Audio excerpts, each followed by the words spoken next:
Well, all right, guys. That I guess we're at the point of our show where we're winding. We're getting ready for bed. We're winding everything up, and we're kind of bringing a close to the show. We have our final segment or our topic of the week, if you would. And so this is actually something that Adnan and I have talked about this so much off podcast that I was.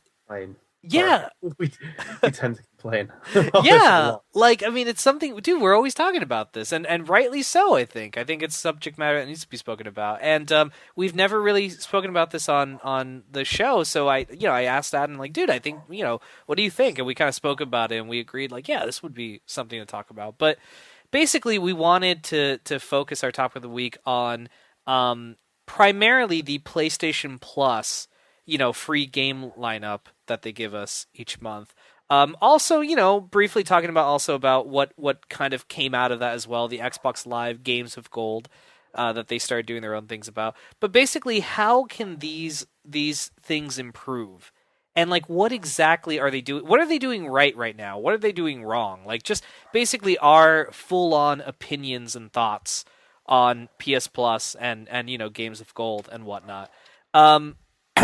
I know Adnan has a lot to say on this. The only thing I'm going to say is this. I think a lot of people feel. I've heard some conflicting things. Like I know a lot of people have been disappointed with what they've been offering. I have too. I don't remember. I think the last game that I played that I was super excited for was Outlast, and that was like what, dude? Like 2 years ago at this point. Almost 2 years ago, I think. I think it was February 2014. No, it was 2 years ago. It was February 2014. That's crazy.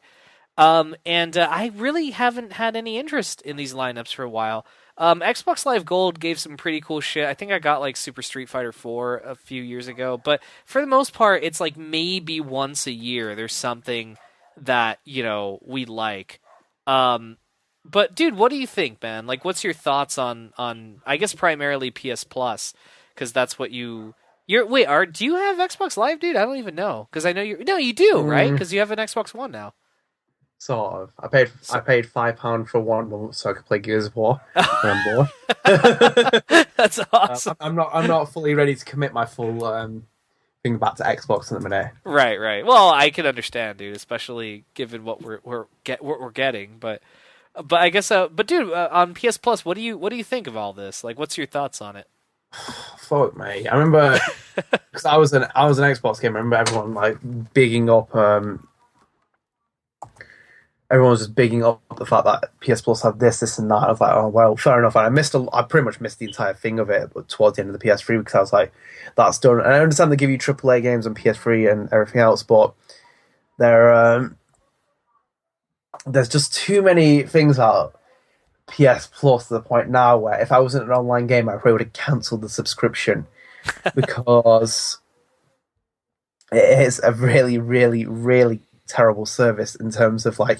Because what the problem is though, now universally PS Plus is bigger than just its games it offers. It's basically Xbox Live, and the fact of the matter is, PlayStation has so many issues with PlayStation servers, which they did yesterday, which was February 1st when they went down. Because their fucking maintenance team is always working on that fucking case or whatever the problem is, because it always happens. But the problem is with PlayStation Plus is that Universe is a system now because it encompasses online features. It's not really that brilliant compared to Xbox Live because Xbox Live you don't see Microsoft tweeting off about every like week or so we are having this problems and everything else and yada yada yada and this system update. The price doesn't justify it anymore on the fact that the games you get. And that's the main set of what PS Plus was set up because you got these games, you get this game, this game. I understand the PS4 is only a couple of years into its cycle, even not even a couple of years, but just like maybe 2 years into its cycle. But at the end of the day, it's not the fact that people are getting over. It's basically what it is with PS Plus. It's the oversaturation of indie games that are coming in because I understand that a lot of people like them. I enjoy them sometimes, but I kind of always want this kind of like heavy-handed story experience I get from an AAA game, and their PS. A lot of games, third party and first party games have been out there long enough. You could probably see like The Evil Within or something else being on there, which should be on there by now because you just feel like those kind of games need to be on there, and it would bring PS Plus back to life. People look at the videos that they upload on YouTube, they get like like the dislike bar is bigger than the like one. It's huge, and people complain and stuff. You're in every right to complain because the fact of the matter is, when people say you shouldn't complain or this is that, no, you should, because you are paying for a service that has Yes. set such a high standard that your standards are already high. You can't really change that perception because they've built at that, Mhm. and they're giving you games that were like, oh my god, this is not. Yeah, it's 6 games, but at the end of the day, I don't own a Vita, which is like the Vita games are also probably indie most likely because Vita doesn't even have any games left. Um, PS3 games, which like I mean like okay, but I'm not really hugely on them. PS4 is pretty much always like 2 or 3 indie games. The vote to play feature is cool that they put in a couple of months ago, but at the Yeah. same time, again, it is very limited in terms of its indie games. Again, I'm not bashing the indie hype for it is, but I feel like one AAA, one indie that would have a really good balance. I think Yeah. people would complain. I think would have a really good balance between what they're doing, but the minute they haven't, because I think the last AAA game I remember being on there was Injustice. Gods Among Us, Yes. Oh my God, you're right. Yeah. and that was I think maybe was that February 2015, February March, it or it was was March Outlast. it was a no. I think February was Outlast, right? I Was thought it? I thought Outlast was March, and then February was Injustice. Hold on, I'm actually on the. I'm Hit at a me, list hit right me with the now. facts. Okay, Outlast was February 2014 for PS4, and then 2015. yeah, That was last year. Bloody no, hell. and then what is it? Out Injustice was December 2nd, 2014. Oh, they did give us Infamous First Light in last year in Oh, January. yeah, that was a good one. I mean, like Yeah, again, like Infamous First Light's a good expansion that they gave you, yeah, and then also like Rocket League, which was like a standout hit and kind of like yeah. change people's views and everything else. Oh, Like there are games that come.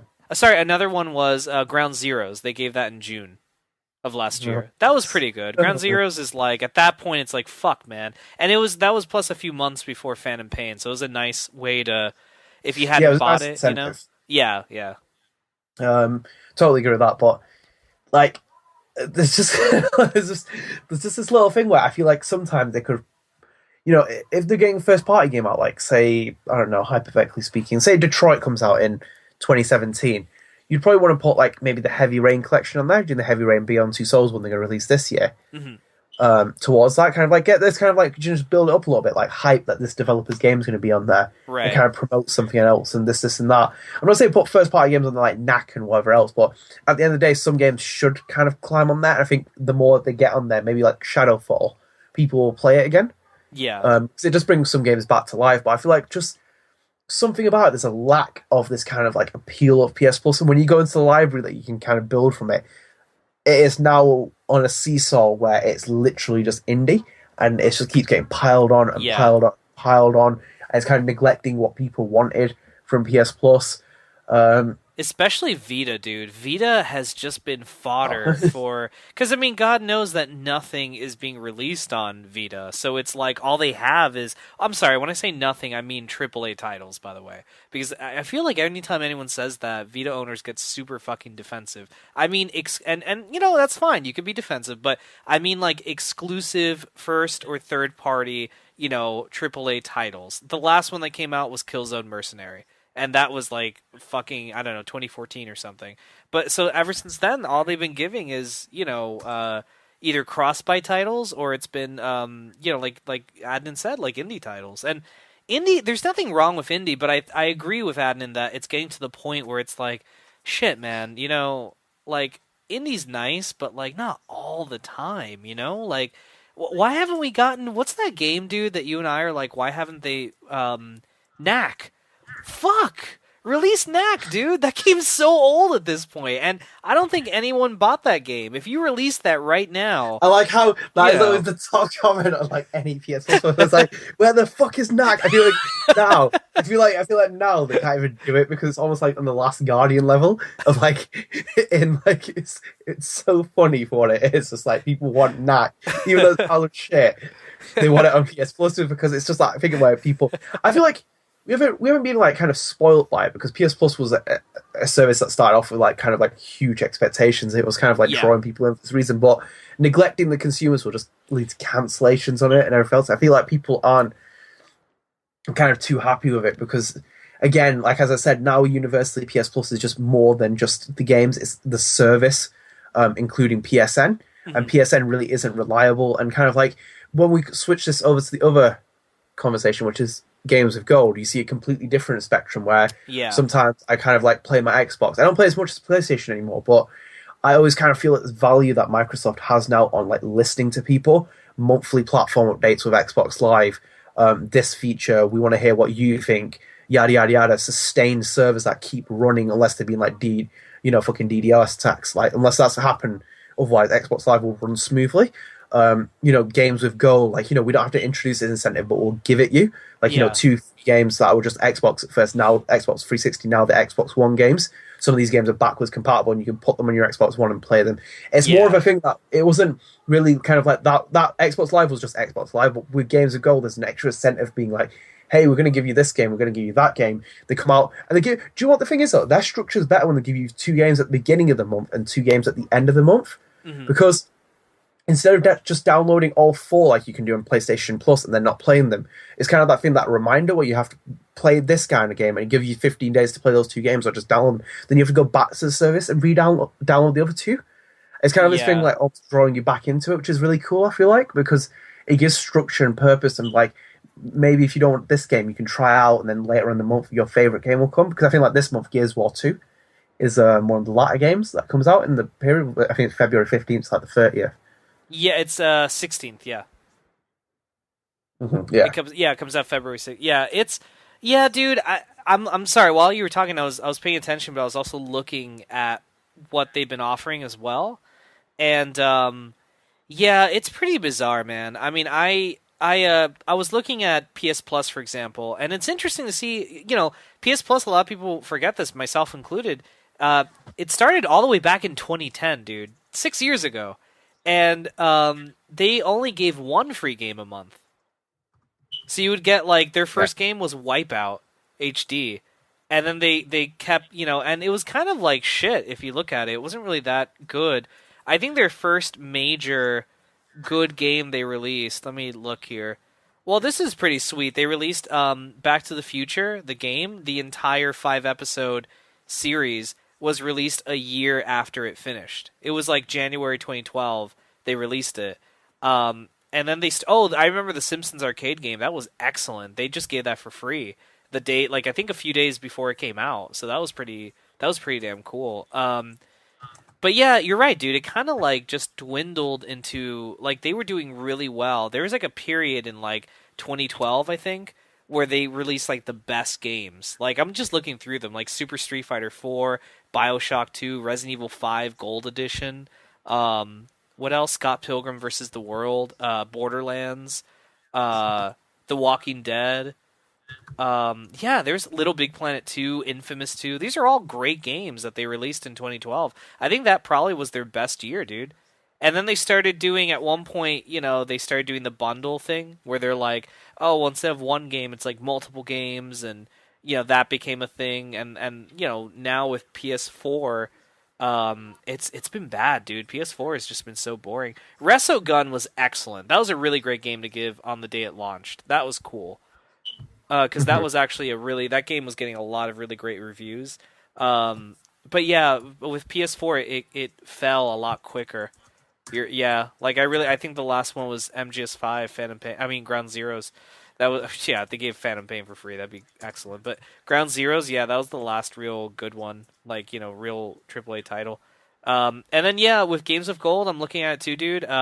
Yeah, pretty standard. I mean, again, it started off fairly strong and has just become. I will say one thing though, dude. I think that even though they're old games, I think Xbox has given more AAA titles than PS Plus at this point.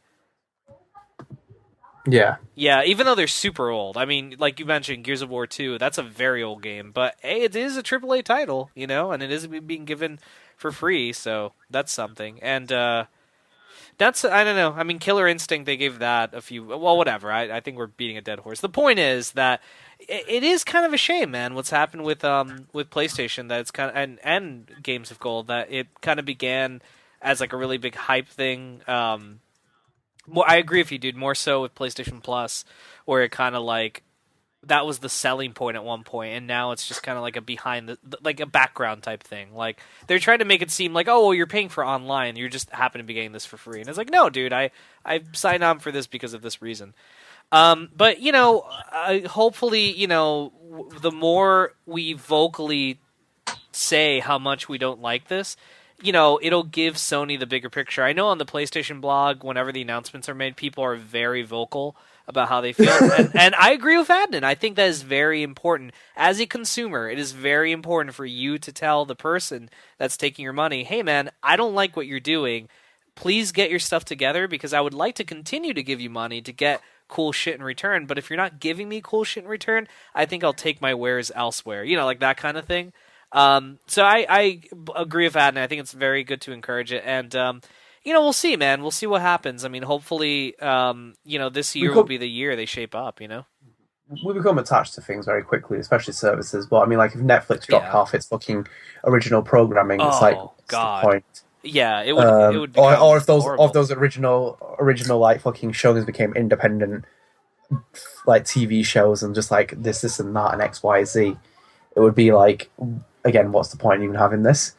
Yeah. Again, it's not straying away from the indie hate. It's just more the fact that it's not what people want and it's not what the service started off as. Yeah. You don't want to eat sandwiches all the time. You want to have salad sometimes. One variety. Pasta. Variety, but variety that's kind of like familiar to the taste of the person that had the first sandwich that brought them in. Right. It has to have a similar kind of like taste to it. It can't really just switch from like a steak sandwich from meat just like a salad sandwich or something like. Or Taco Bell. Taco Bell. Didn't like PlayStation have a sponsorship of Taco Bell when they were giving them away? So like when they were giving them away, like you could buy a meal. You're right, they did, dude. Yeah, they gave away free Vitas at one point. You just had to eat Taco Bell. Well, I think they were probably just trying to get rid of the stock. If anything, that fucking GameStop for in the fucking bin. Taco Bell. Like eat tacos and we'll give you a Vita. Like, are you sure? Yeah, all right, I guess. That taco skin is made out of a man's eater. That's disgusting. I would still eat it. But I guess, yeah, I mean, I don't know, dude. Well, I think we made some really great points here. And like you were saying, like, again, we don't want to shit on the indie community. I love indie games. I actually am really interested in The Witness, and I would love to pick it up, but I just don't have the money for it right now. And I'm always looking at indie titles, so it's not like, fuck indie games. It's just more like what Adnan was saying. Like, give us more variety, man. That's all we're asking for. I don't want to play an indie game every month on PS Plus. Like, give us Knack. Do it. We want Knack. And the sad part is, dude, there's such a hype for Knack to be released, and I heard it's not actually a good game. Like, it's a pretty shitty game. So we're asking for shit. We're basically, looking at Sony's butthole and asking them to shit on us, and they don't want to. But anyway, I guess on that note, and how else should we end the show than talking about looking at Sony's butthole? We should kind of like pull out now, Adnan. If you don't mind, dude, close us out. I think that's best if we do. That's it for this week's episode. Don't forget to follow the Gamer Headline Show on Twitter at TGH Show and like our official Facebook page, the Gamer Headline Show, for up-to-date episodes from Gamer Headlines' official podcast. Additionally, the Gamer Headline Show can be found on Podbean, Stitcher, iTunes, YouTube, and of course right here at gamerheadlines.com. Thanks for tuning in, and we'll see you next week. Take care, guys.